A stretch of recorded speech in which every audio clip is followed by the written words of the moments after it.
Hello and welcome to the Tennessee Informer. Thank you all for joining us tonight. The 50th anniversary of the end of the Vietnam War was just a few weeks ago on April 30th.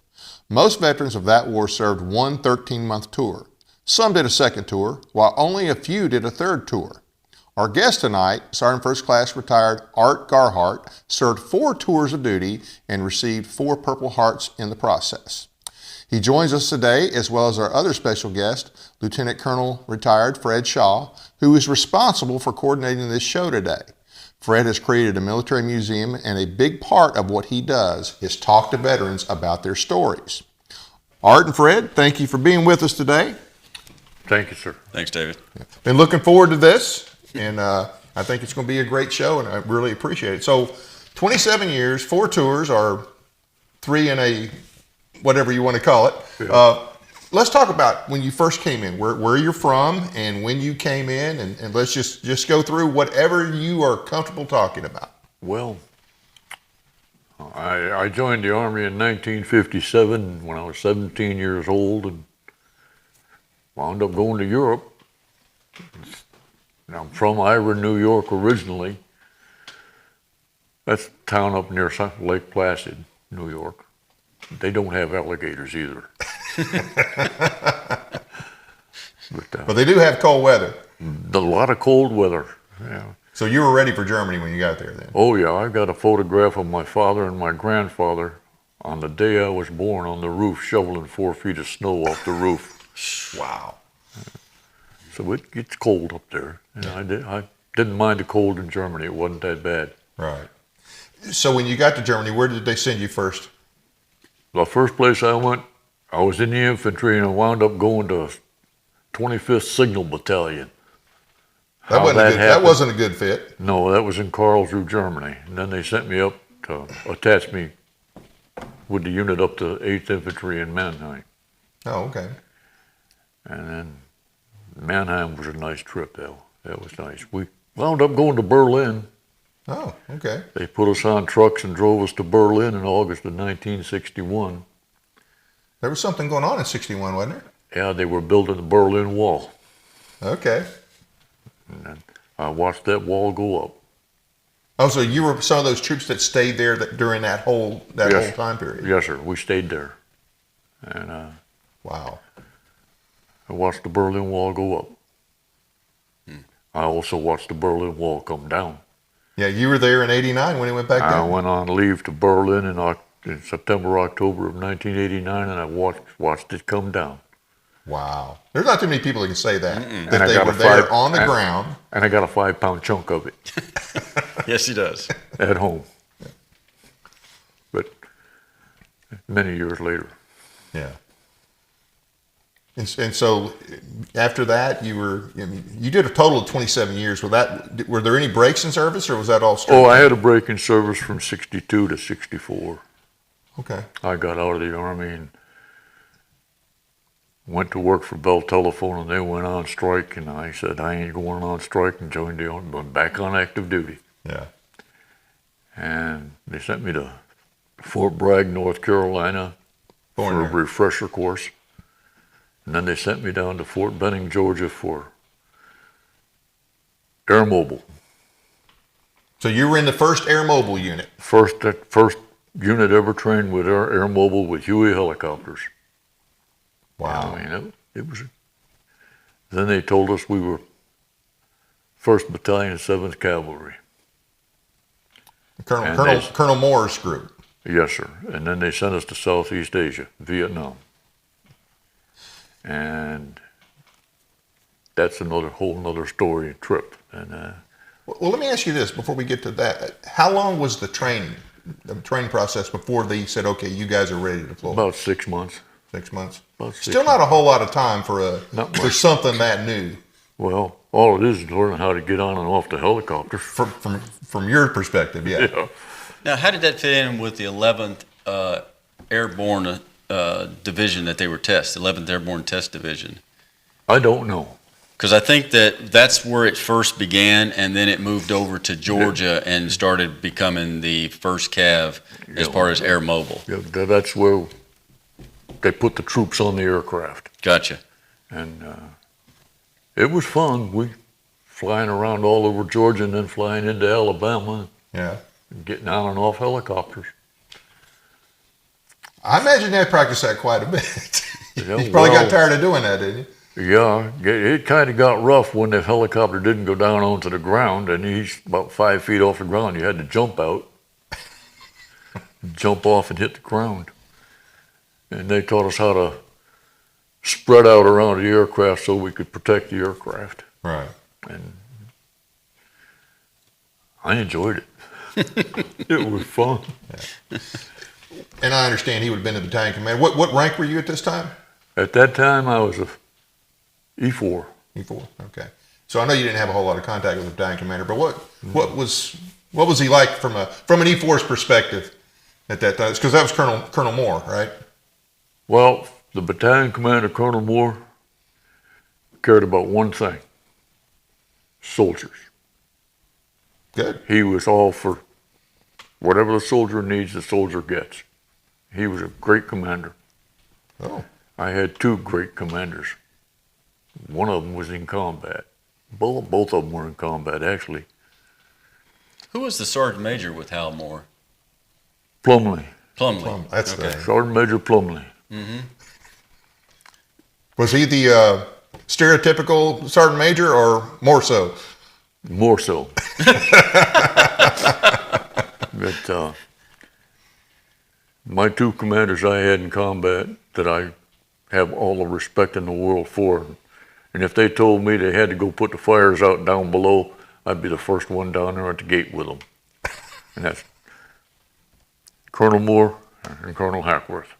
Okay. So that was one of your other tours. Yes, sir. That was 9th Infantry. Right. Yeah. Like I said, we were talking before. I've read the book About Face about Yeah. Colonel Hackworth.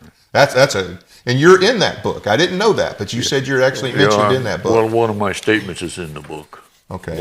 Is it something you could say on? Oh yeah. When I told him I went to the battalion commander, we were at Fire Base Danger, and I had to go see the commander, and I said, "Sir, you got to do something about my company commander. He's in there in the bunker counting golf balls." Wow. He had snapped. Right. It was his third or fourth combat tour, and he was out of it. Wow. But his daddy was a lieutenant general.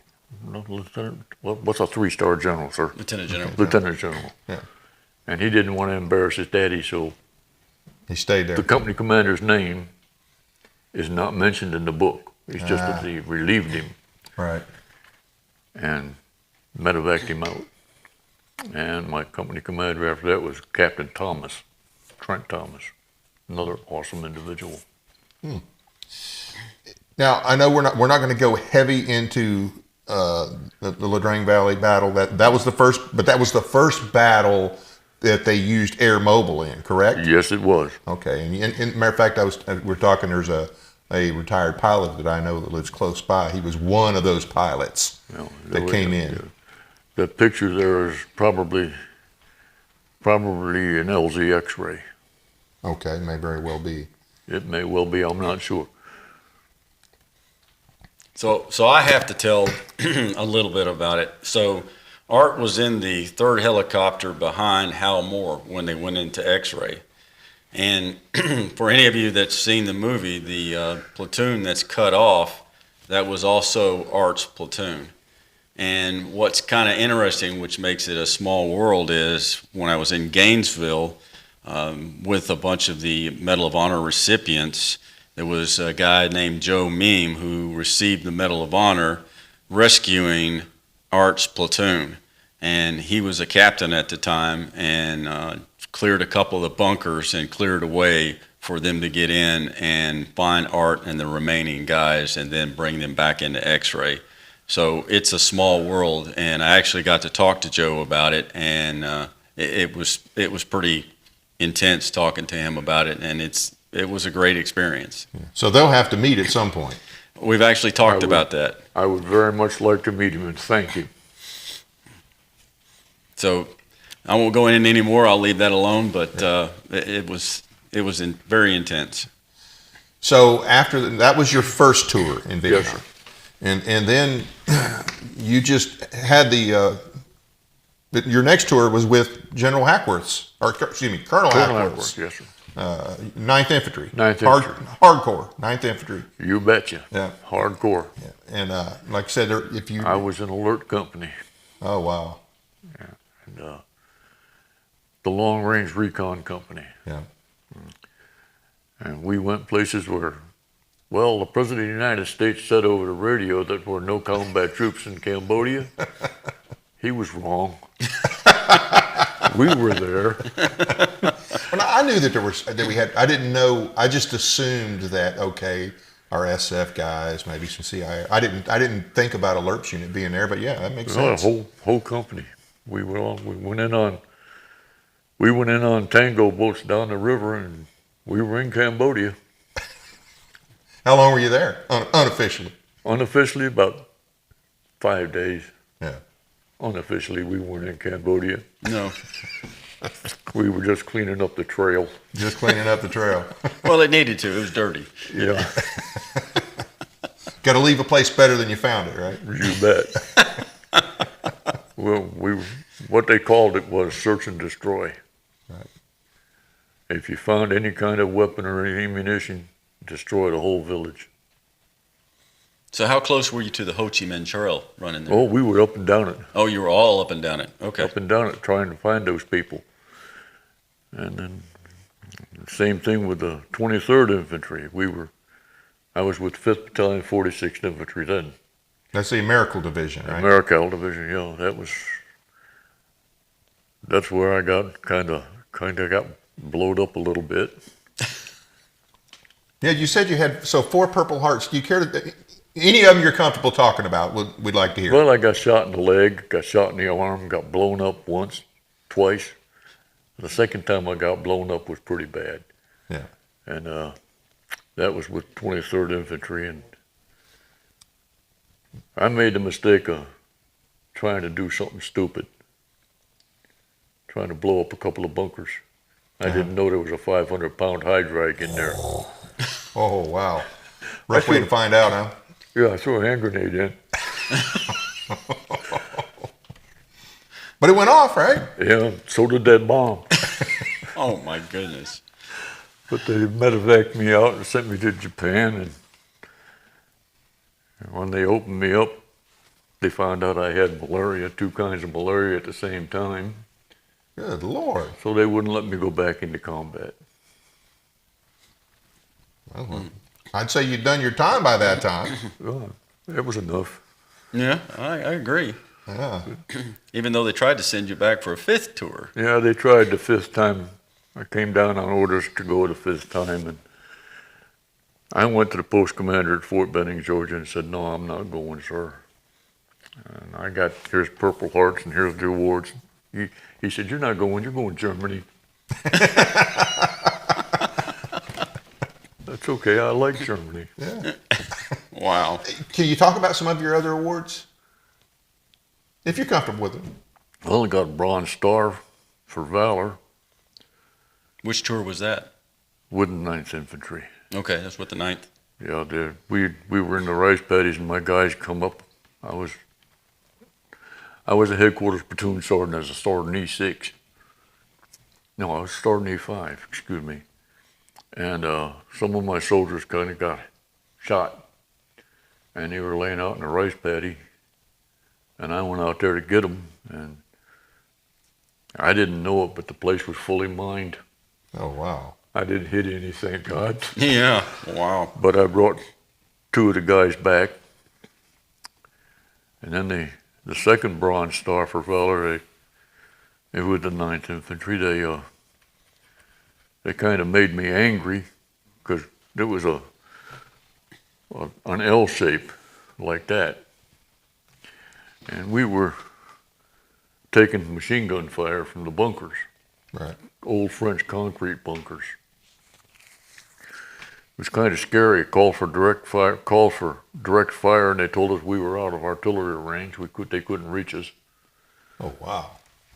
So Lieutenant Zelenka, my FO, he called for TAC air.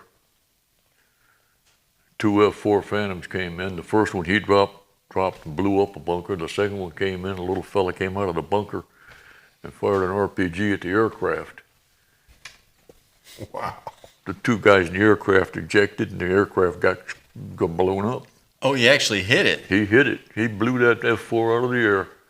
Oh, wow. And they made me mad. So me and 3 or 4 other guys, we ran straight toward the bunkers. We throwing hand grenades in bunkers. So they gave me a Bronze Star. A couple of soldiers with me both got Silver Stars. Ugly but effective, huh? You betcha. And take care. You got to take care of the troops. You can't let the troops get hurt. That's right. Now, I don't know if I know we talked about this before, and hopefully I'm not. You said that both Hal Moore and Colonel Hackworth, I mean, they were all about taking care of the troops. Yes, sir. They sure were. Well, when I was in training with Colonel Moore, we were in Fort Benning, and we had a road march, and he relieved a lieutenant, one platoon leader, for treating his soldiers bad. He relieved him.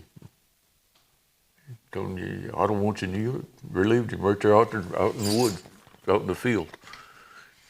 Because he told the soldiers, you can't sit down, you can't take your boots off, you can't do this, you can't do that. You don't need that, you can do it when you get back. Evidently the colonel heard him and relieved him right then and there. On the spot. Take care of the soldiers. Wow. But, Colonel Moore was awesome. Colonel Hackworth was awesome. Colonel Hackworth come right out in the middle of. I'll never forget the day I met Colonel Hackworth. We were on a patrol around the division base camp. And we had taken some fire. Nobody got hurt or nothing. They were shooting at us at Dogtown, and I'm sitting down in a little ditch shooting back. A Loach comes in, light observation helicopter comes in and lands. And this guy gets out of the helicopter and walks toward us. I told him, I said, man, you better get down before you get shot. He said, do you know who you're talking to? And I said, no, and I don't care. Just get down before you get shot. He said, I'm your battalion commander. My name's Dave Hackworth. What's yours? I said, oh boy, I'm in trouble. I said, I'm in trouble. But that's how I met the colonel. Did he ever say anything to you about it? No, not a bit. I was in Saigon. We were in Saigon.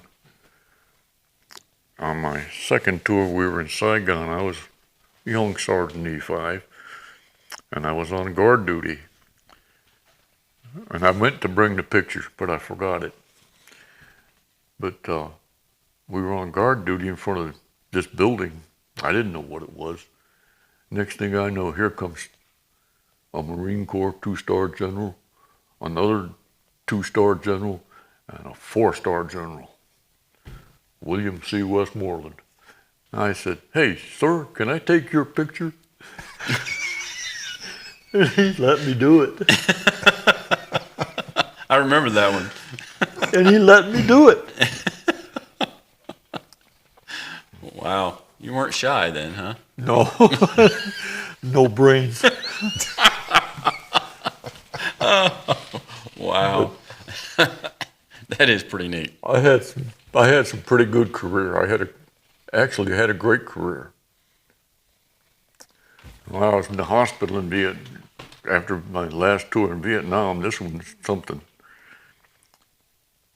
I just come out of surgery, and I'm buck naked. All I got's a sheet from here down. And the nurse came in, she said, you have visitors. I said, what? I don't know anybody in Japan. She said, well, you've got visitors. They want to come in and say hello. I said, well, okay, why not? In walked Bob Hope, Dolores Hope, Phyllis Diller, Martha Ray, and 5 of the gold diggers from the Dean Martin show. Oh, wow. But the nicest thing about that was Martha Ray said, what'd they do? I said, well, I guess they cut me from here down. She said, let me see, and pulled the sheet down. So you flashed Martha Ray? Yep. But the greatest thing about that was they took pictures and sent, Bob Hope had pictures taken, right. Sent them to my mom and dad. Yeah. And every year thereafter, my mom and dad got a Christmas card from Bob and Dolores Hope. Wow. You saw a lot of history just by that time. Oh yeah, sometimes. Wow. I had a wonderful career. Yeah. And I'll tell you something. Anybody needs to have a good job for the rest of their life and enjoy themselves. If you're 18 years old, join the Army or go in the military service and stick with it. Because, hey, it's a good career. You get taught a lot of good stuff. And when you retire, you get a retirement check, and you turn 60, you can get out of the Army, get a job, and retire again, 2 jobs. Right. You get 2 retirement checks, Social Security. You don't have to work for a living. And not everybody has to do 4 tours in Vietnam. Oh, good God, and get no. blown up. No, you don't need to do that. But So you retired in 1990. I think we got a picture of you getting an award. We'll pop it up here in a second. This was yeah, I retired on the 1st of May, 1990. Oh, that's he's a brigadier general right there. That's Brigadier General Streeter handed me my honorable discharge from my. You get discharged every time you re-enlist. right. Well, that's my last re-enlistment. That's at brigade headquarters in Garlstedt, northern Germany. That's General Streeter. The last time I saw General Streeter, I saw him on television escorting the former president down the Capitol steps on Inauguration Day. Oh, wow. He'd made 2 stars. Now, Fred, you mentioned something about him being. Were you also in Desert Storm? Yeah, I got called back to active duty for Desert Storm. You got to be kidding me. Nope. They called you back. They called 35 of us back. Wow. They called us back for Desert Storm, and I went over there to Kuwait. We went in and out. We didn't do nothing. We didn't shoot nobody, nothing. We didn't have no. But they called us back because we were good in sailors. Yeah. They needed good combat veterans. Right. And I remember early on in Iraq, I ran in, matter of fact, second tour, I ran into a guy who had come back in, and he'd been a tunnel rat during Vietnam. Mm. And then there was this other guy in OIF-1, he came back in, actually, that may have been OIF, the second OIF as well. He'd been a pilot. And I mean, he was my age then. Mm-hmm. So. But I'd do it again tomorrow if they'd let me. If they needed me, I'm only 85. I'm still a young fella. That's young. Yeah. I'm still a young fella. Yeah, well, you could probably outdo some of them. But you didn't stay very long in Desert Storm. No, just about 3 months, and that was it. But you didn't leave. No, they just said, okay, we don't need you no more. And they let me go, let me retire again. But that's all right. I think there's 35 or 40 of us that have the second award in the National Defense Service Ribbon. Really? Yep. Wow. Now, Fred, you were telling me about, I guess you met a very high-profile politician at a PX somewhere who wasn't supposed to be there? Yeah, but I don't really think I should be talking about that too much. Oh, okay. All right, that's fine. I threw this high-profile politician out of the base exchange at Dover Air Force Base because he was trying to buy liquor and tobacco without an ID card, and I told him he had to leave. And he didn't want to leave, so I had him escorted out of the PX and escorted off Dover Air Force Base. And how long ago was this? Oh, that was back just before 9/11. Before 9/11. Just before 9/11. And Fred shared me the name, so I won't give the name, but I'll just say this. He was high profile. He was high profile, and everybody would love to know that this guy was thrown out of somewhere because he's still around, still messing things up. Yep. And I don't want to say it because I got you. I got you. But you still threw him out. you better believe it.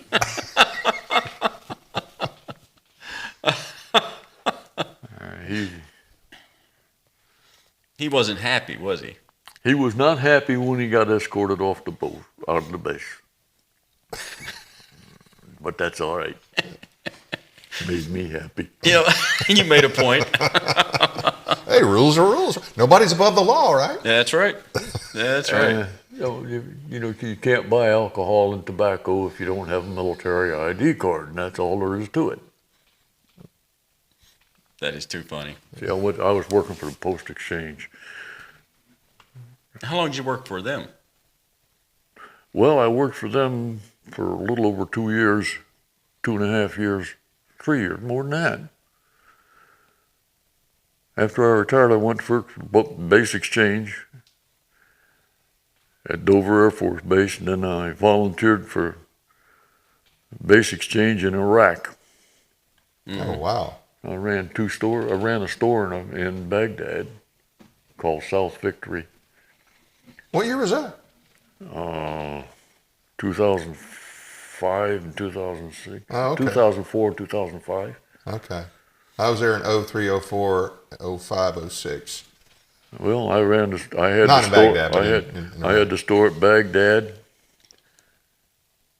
there, and then they transferred me over to a store at Taji, which was a trip. Woke up one morning and walked out of the tent, and nosed right there in front of me. I got a picture of it too. I've got to show you that one. Mm-hmm. A cruise missile. It didn't explode, thank God. Wow. Nose right into the ground. Wow.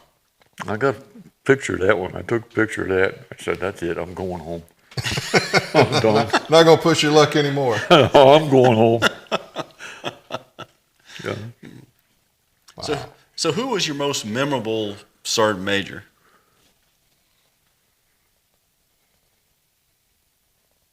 Plumley. Plumley? Command Sergeant Major Plumley. He was a good sergeant major. Mm-hmm.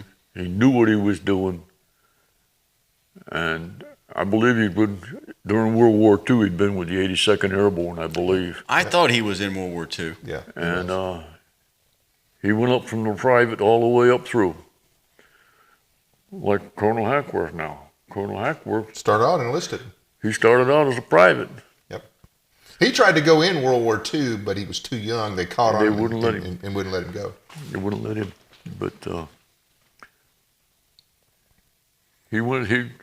the best, I hate to say this, I know you're retired Lieutenant Colonel. Go ahead. But I always found my best platoon leaders were those that had been through ROTC or been privates.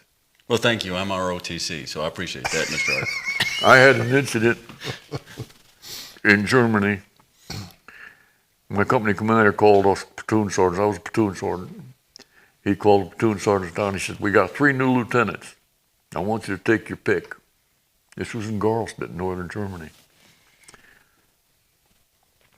And I looked at one lieutenant. I said, sir, where'd you get your bars? West Point.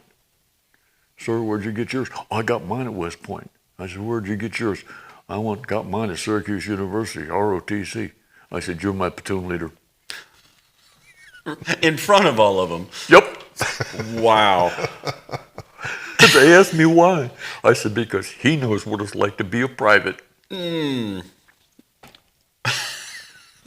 That lieutenant's name was Lieutenant Watt. Outstanding platoon leader. Okay, now that's the first time I've ever heard a company commander telling a platoon sergeant to pick your lieutenants. Well, they do tell you to train them. They do expect you to train them. Yeah, but not ever pick them. Yeah. Lieutenant Watt followed me around like a puppy dog. Wow. Was he afraid to do anything without talking to you first? Pretty much. He asked me when we were done, he says, "What do I do now?" I says, "Lieutenant, that's your desk right there." He said, "What do I do?" I said, "Sit behind your desk and don't do nothing." "Well, I want to look at platoon." I said, "Platoon doesn't belong to you. Platoon's mine. We're in garrison. The platoon belongs to me. We go out the gate. I'll get out of your way. It's all yours." Wow. And that's the way it's supposed to be. Mm-hmm. And he did okay. Yes, sir. He sure did. I watched him make major at Fort Benning. Now that's neat. He's an awesome individual. Do you keep up with anybody you served with? I can't find him. Can't find him. Can't find him. No. I got somebody else that I'm quite proud of. My stepson spent 9.5 years in the Marine Corps. Yeah. They made him a Marine Corps recruiter. He didn't like it. He got out of the Marine Corps, went to Syracuse University.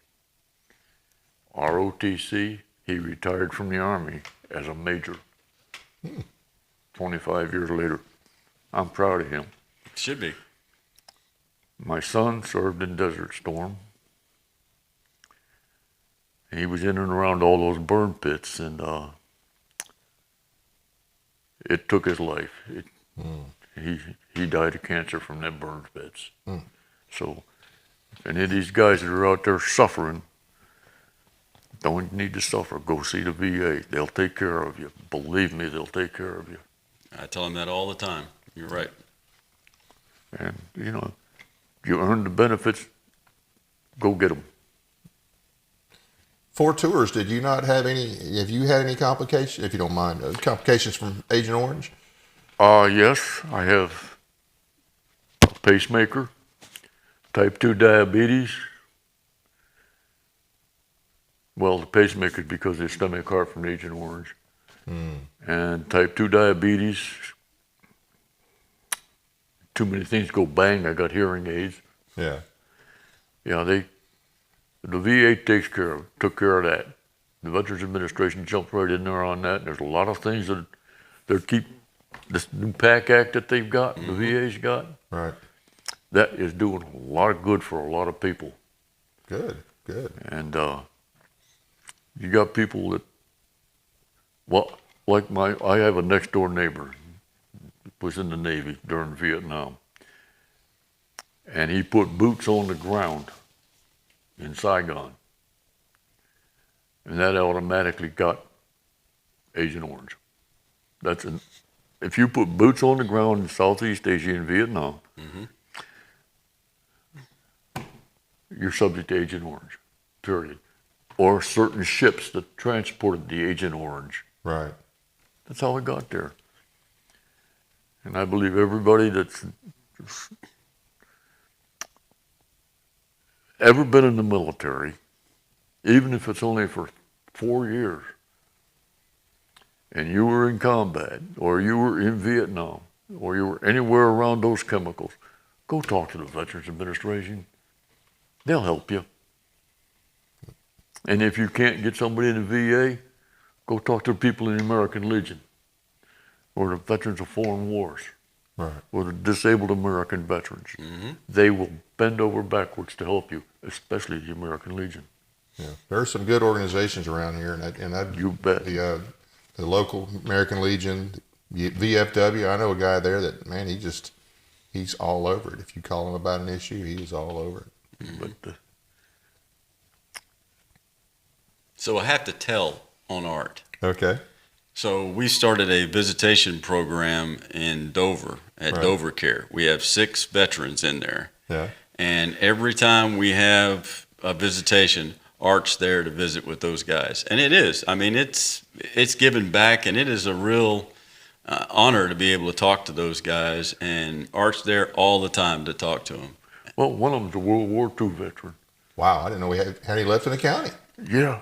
Yeah, National Guard in the 40s, Brad Wallace. Wow. He's 93, I think. 93 years old. Mm-hmm. And he's just as sharp as a tack. He is funny. Oh, yeah, he is funny. He's sharp as a tack, though. Yeah. But it's a great program, and like I said, Art's there all the time doing it. And like I said, you get something back. It makes me feel better.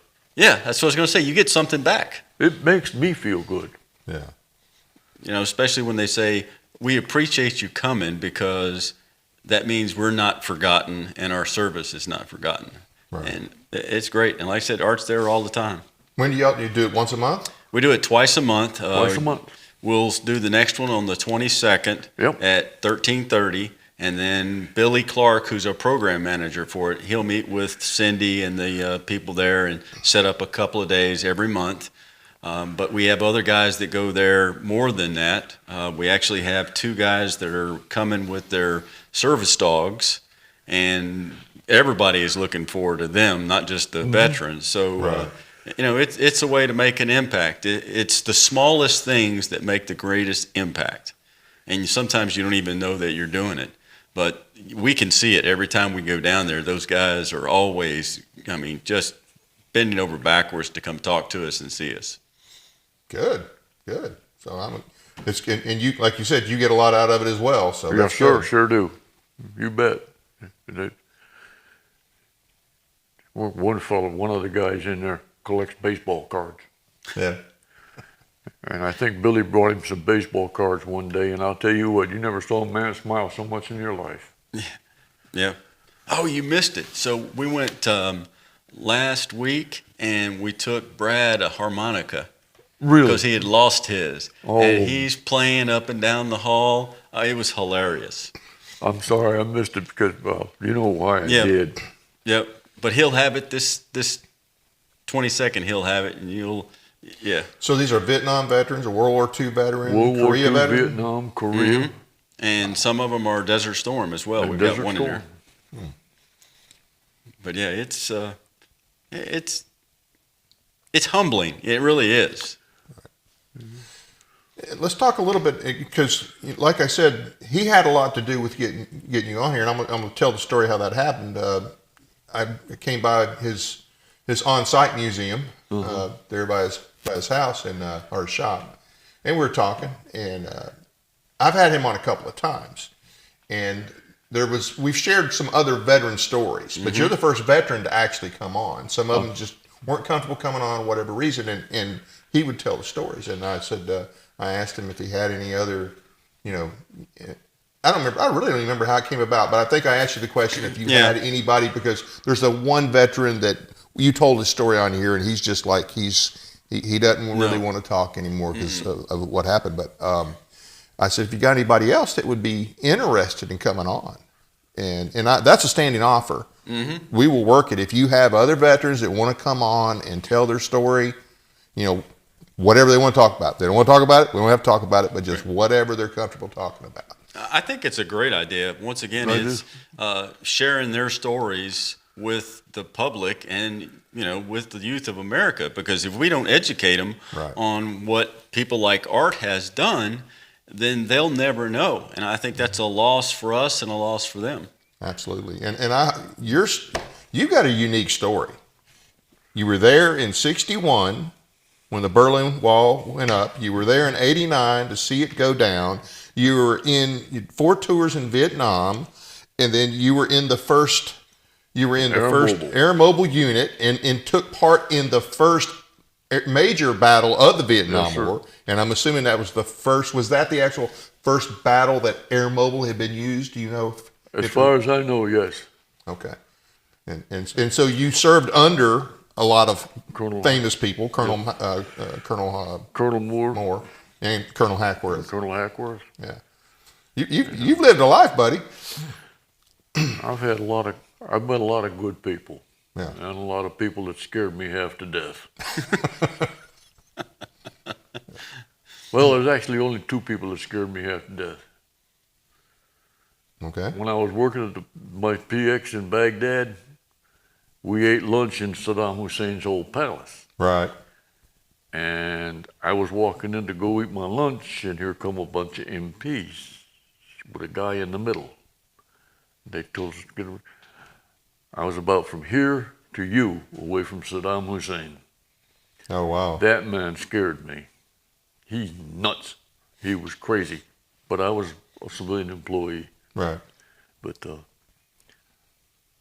met a lot of wonderful people, though. Who was the other one that scared you? Vladimir Putin. You met Putin? Govorдай по-русски. Huh? You speak Russian? No. Vodka. It's about the only thing I can say in Russian. Yeah, he hasn't told you about the Russian experience. No. No. No. Well, we got time. I can't. Okay. Okay. I'm not supposed to. Okay. All right. That's fine. That's fine. I don't want to get you in trouble. The Army sent me to Presidio, California to learn to read, write, and speak Russian. Wow. And I enjoyed it. And you were good at it. Я говорю по-русски. Yes, I speak Russian. I've forgotten a lot of it, though. Oh, if you don't use it, you do. Right. Right. But Russian vodka is that color right there. Really? Yes. I did not know that. It's light tan and 100 proof. And the Russians love drinking vodka. It's like water to them. It's like Germans and beer. Mm-hmm. Yeah. Germans and beer, yeah.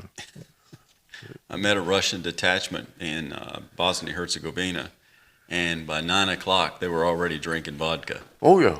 And they wanted us to drink vodka. And I'm like, 9 o'clock in the morning? I'm like, oh, yeah, we've already been drinking. I have pictures. People don't realize it, but I have pictures just after Desert Storm. I got pictures of Russian soldiers in my PX.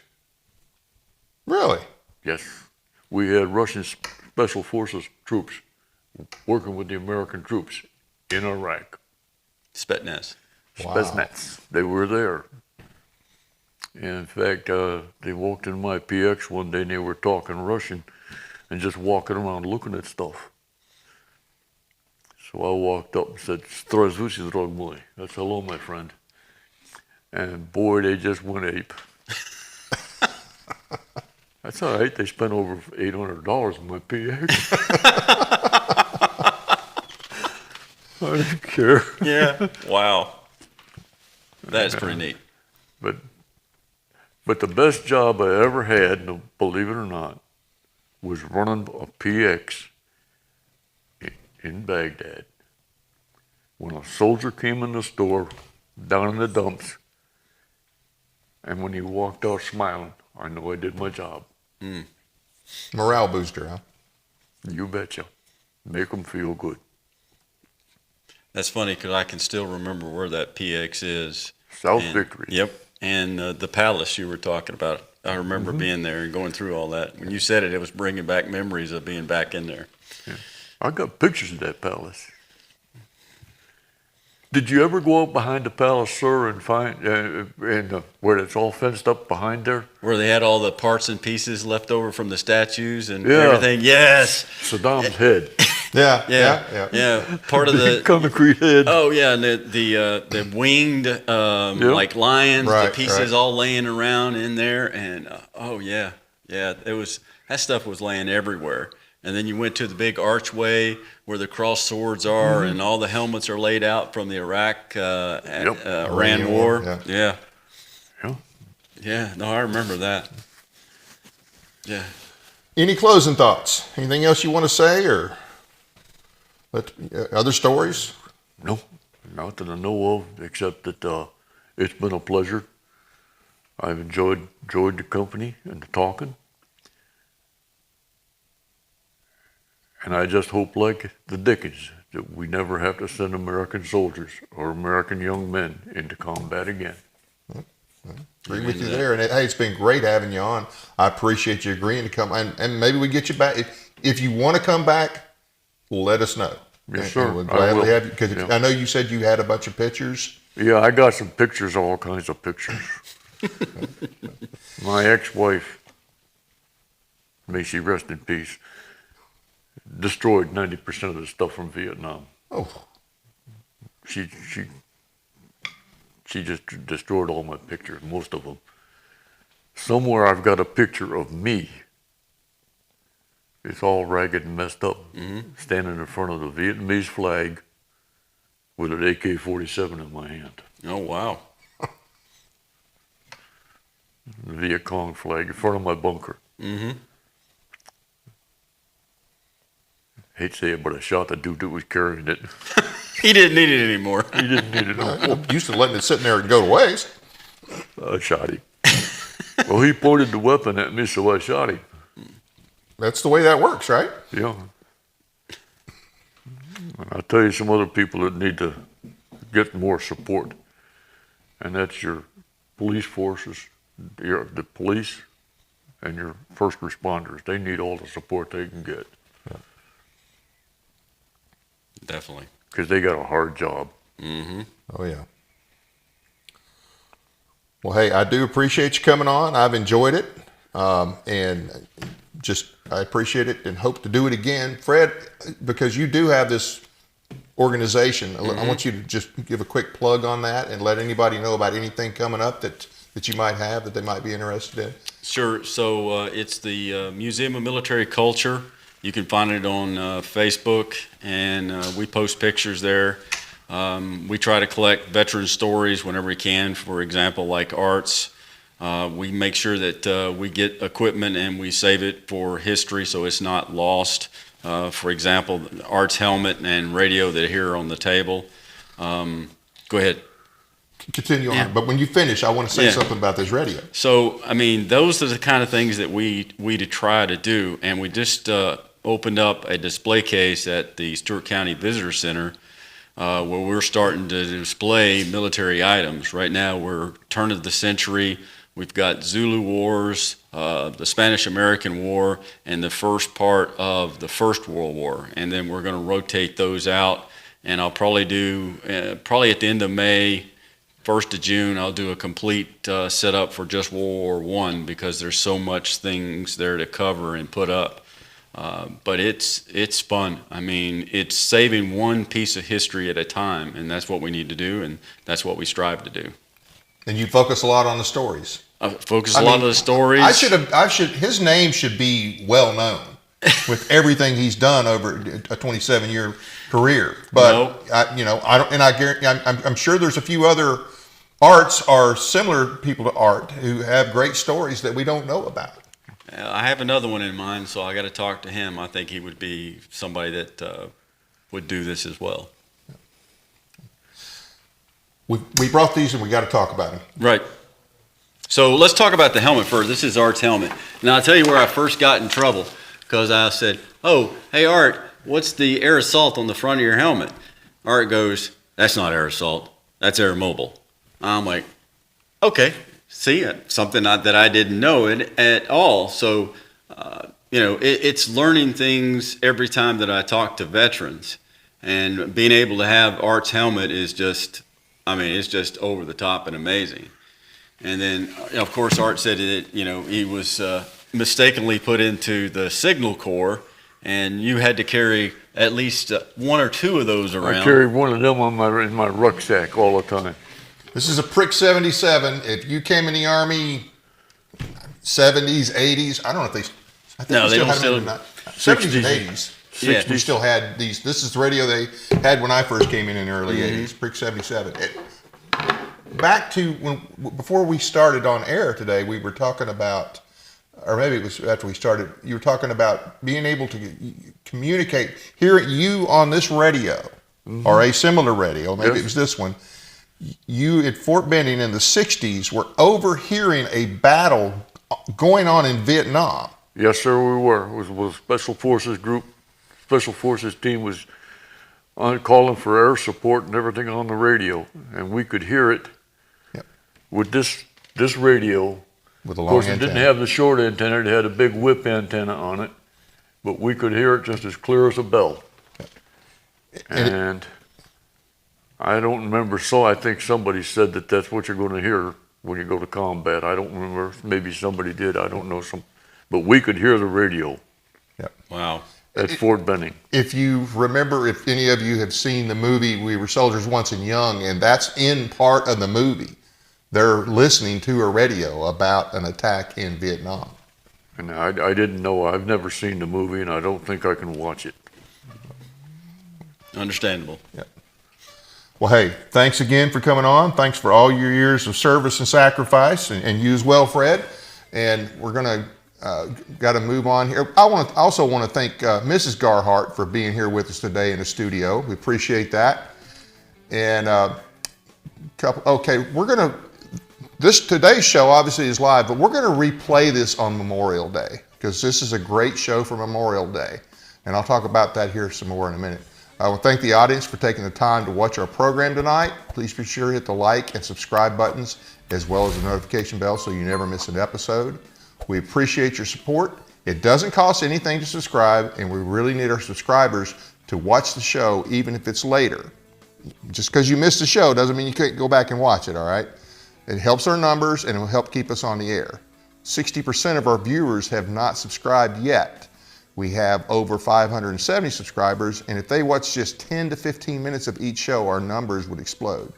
Currently, Nashville has the highest numbers of listeners, but we also have listeners in New York, LA, Chicago, and we've got a few overseas listeners, believe it or not. So please subscribe and listen. Check out our audio podcast on iHeartRadio, Spotify, and other platforms as well. You can sign up for our weekly newsletter at our website, teeninformer.com. Please find and follow us on Facebook and X. Our guest tomorrow night, May 19th, will be Joe Wolverton, joining us to talk about his new book on James Madison, titled The Miraculous Life and Legacy of James Madison. Tune in to hear an expert on the Constitution talk about the father of the Constitution. This Wednesday at 7 p.m., we'll have Representative John Rose, the only official gubernatorial candidate so far on the show. He'll tell us why he's running, and I will have some questions for him. We will try and take some questions from the chat room if possible as well. Next week, we will replay tonight's show. Don't forget, Memorial Day is to remember those in service that didn't make it home. Hope you'll join us again next week. That's it for now. Good night from Paris, Tennessee, that is.